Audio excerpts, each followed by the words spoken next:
Hey everyone, ready for a deep dive into some dark territory? Oh, yeah, definitely. Today we're looking into Juan Covington, Okay. a serial killer in Philadelphia. Right. And we've got articles, court documents, Wow. just a whole bunch of stuff to try to figure out his story. Yeah. And I got to warn you, this one's going to be pretty heavy. We're going to try to get into his crimes, like what drove him to them and how all this really messed with the city. Yeah. And here's the part that always gets me.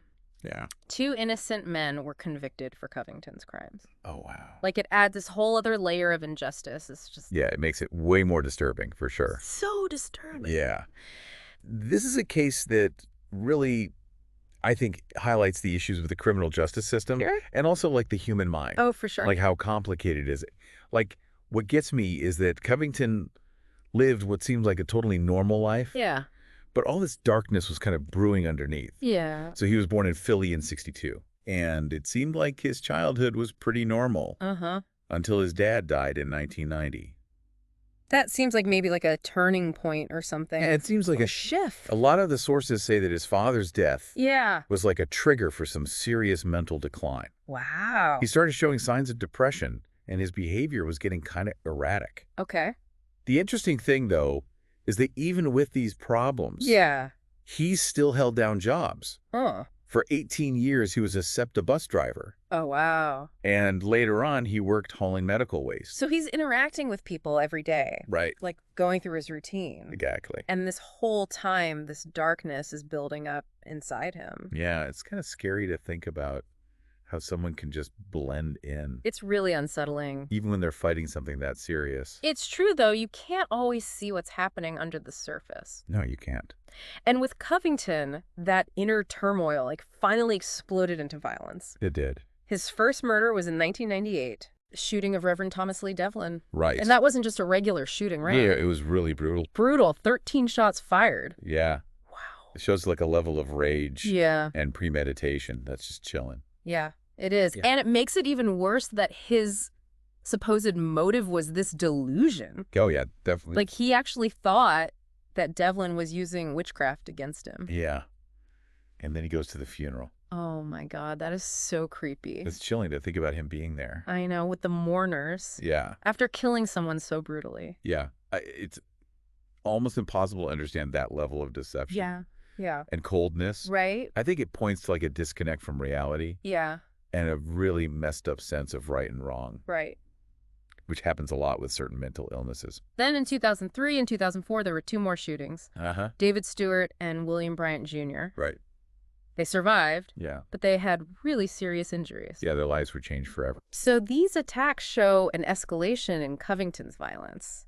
Yeah. He was getting bolder, For sure. more reckless. And then it all led to the murders of Otis Bosket and Patricia McDermott in 2005. These victims seem so different from each other. They do. It's like they're chosen randomly. It seems that way. And that kind of randomness is what scares people the most. It is. It's like anyone could be a target. Right. No logic or reason behind it. There's no pattern. It just makes people feel so unsafe. Exactly. The details of McDermott's murder are particularly disturbing. They are, yeah. Like, from what I read, they have security footage Right. that shows her being followed off a bus, Right. shot in the head, broad daylight, Yeah, broad daylight. and then they traced his escape route. Yeah. They use the CCTV cameras. With security cameras. It's kind of amazing that the footage helped the investigation. Right. But it also gives you this really clear picture Yeah. of how cold-blooded Covington was. Yeah. The way he stalked her. The way he planned everything. Right. Really disturbing. And this was all happening Yeah. while 2 innocent men, Clyde Johnson and Morris Wells, Right. were in jail, Yeah. convicted for shootings. That Covington actually did. Yeah. This is a big part of the story. It is. These wrong convictions Yeah. show that the justice system can make mistakes. Yeah. Even with good intentions. Even with the best intentions. Right. But the consequences are real for Right. the innocent men Right. and their families. It's really sad. It is. It's heartbreaking. How did investigators finally link Covington to all of this? So it was actually kind of lucky. Okay.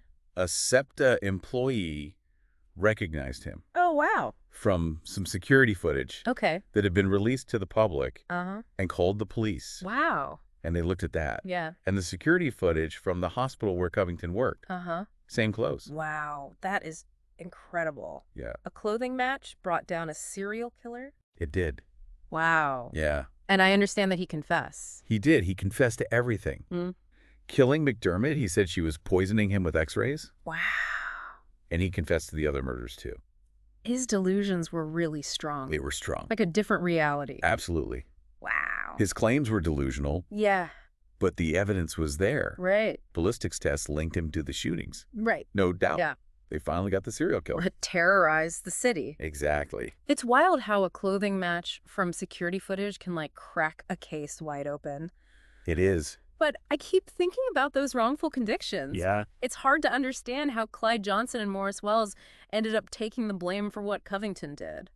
Wrongful convictions are a sad reality Yeah. of our justice system. Right. It seems like in this case, a few things went wrong. Yeah. Eyewitness testimony, Yeah. which isn't always reliable. Right. And maybe there was pressure to arrest someone quickly Yeah. With the public scrutiny. because of all the public attention. Right. Yeah. I can imagine the pressure the community was under. Oh, yeah, for sure. But it's still awful It is. that mistakes can happen. Right. And they can ruin people's lives. Absolutely. Really shows how important due process is. Right. And a good investigation. Yeah. Every piece of evidence needs to be looked at carefully. Yeah. And we got to remember that finding justice shouldn't hurt innocent people. Exactly. Makes you wonder how often these kinds of mistakes happen. It does. And how many other cases have hidden truths. Yeah. It's a scary thought. It is. Legal experts think about this all the time. Right. Luckily, with new forensic tech, Yeah. we can look at old cases again Okay. and try to fix past mistakes. Right before we move on to Covington's trial, Yeah. I want to go back to his mental state. Sure. We talked about the delusions, Right. the violence escalating. Yeah. But can you tell us more about paranoid schizophrenia? Of course. So it's a complex mental illness, Okay. and it basically distorts reality. Uh-huh. People with this condition. Yeah. They often hallucinate, Wow. they have delusions, Okay. and their thinking gets all jumbled up. Right. It's important to remember Yeah. that not everyone with schizophrenia is violent, Right. but in some cases, Yeah. these symptoms can make them feel super threatened, Yeah. really paranoid, Okay. and that can lead to unpredictable and dangerous behavior. So for Covington, his delusions weren't just random thoughts. No. They were his reality. Exactly. They were his lived experience. Right. He probably believed the stuff he was saying about his victims, Yeah. like the witchcraft, the poisoning, Right. even though there was no proof. Right. It really shows that mental illness is serious. It is. It's not a choice. Right. And it can have terrible consequences. Yeah. It really adds another layer of complexity to this case. It does. Before we get into his trial and sentencing, you said earlier he was the suspect in a couple other cases. Oh, yeah, that's right. Can you tell us more about those? Sure. So the first one Yeah. is the disappearance of Brenwanda Smith. Okay. She was a SEPTA bus driver. Okay. This was back in 1997. Uh-huh. And apparently she had turned down Covington's romantic advances, Uh-huh. and then she disappeared. That's a pretty creepy coincidence. It is given his connection to SEPTA. Yeah. It makes you wonder if he was involved. Definitely. And then there's the 2004 murder of Ann Yule. Okay. She was a hospital worker. Right. You said Covington worked at a hospital then. He did, yeah. Maybe their paths crossed.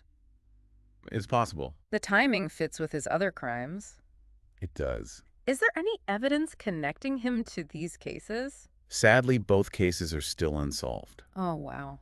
Investigators think Covington might be involved, Yeah. but there's nothing solid to link him to either one. So these unsolved cases Yeah, add to the mystery. they do. Even though he's in prison, there are still so many questions. So many unanswered questions. It's sad to think there might be other victims. Yeah. And their families are still looking for answers. It's heartbreaking. Okay, well, let's move on to his trial. Okay. What happened when Juan Covington finally faced justice? So the trial is pretty complicated. Okay. At first, he wouldn't plead guilty. Oh, wow. He said he was the chosen one Huh. and that his victims were devils. Wow. So his schizophrenia was still really affecting him. Absolutely. His lawyer, Yeah. A. Charles Peruto Jr., Okay. he's a well-known defense attorney. Uh-huh. He decided to use Covington's mental illness Okay. as part of his defense Right. to try to keep him off death row. That makes sense considering his diagnosis. Yeah. Did it work? In the end, Covington did plead guilty Okay. to all the charges. Wow. 3 life sentences without parole. Okay. for the murders Right. and more time Yeah.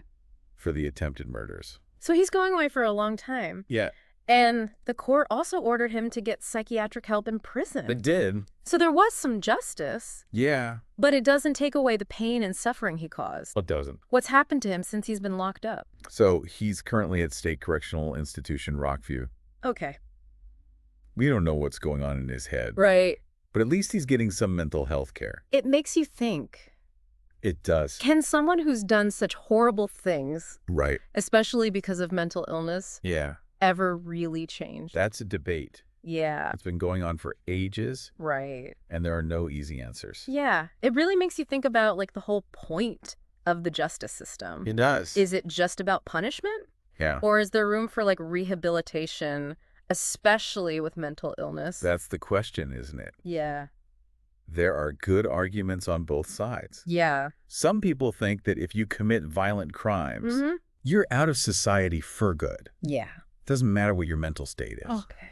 But others think we should focus more on treatment. Yeah. Maybe even let them back into society Yeah. if it's safe. If it's safe, right? Yeah. How do you even measure that? Right. Can someone really change after doing such awful things? Yeah. That's got to weigh on the victims' families. Yeah, it must. Yeah. We've talked a lot about Covington, We have. his mental state, his reasons, Right. but we can't forget about the people he hurt.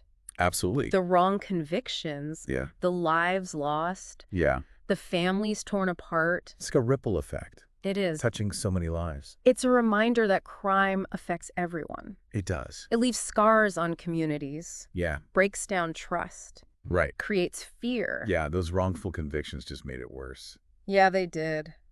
Imagine not trusting the justice system. Exactly. The fear that anyone could be wrongly accused. It's a heavy burden. It is. We can't change the past. Nope. But we can learn from it. We can? These cases make us look at our systems, Yeah, try to stop future injustices. they do. I think it also shows us that we need compassion I agree. and understanding, Yeah. not to excuse the crimes, No, but to see that mental illness is complicated it is. and we need solutions that make sense. I think it's about finding a balance, Right. holding people responsible, Yeah. but also realizing that some people need help. Treatment and support, not just punishment. Exactly. We've gone deep into this case, We have. and it's clear that it's not just about one man. It's not. It's about mental health, about justice, and Yeah. how violence affects everyone. Individuals and communities. Right. And I think it leaves us with more questions than answers. It does. But maybe that's a good thing. Yeah. It makes us think critically, Yeah. confront hard truths, Yeah. and keep trying to build a better world. A more just world. Yeah, a more compassionate world. Well said. Thanks for joining us on this deep dive. Yeah, thanks for listening, everyone. We've explored the dark side of the Juan Covington case. Yeah, we've really gotten into it. And I hope it's made you think. And ask some questions. Keep digging into this story. Yeah, there's a lot to unpack here. Form your own conclusions. Yes, draw your own conclusions. Until next time. Yeah. See you next time.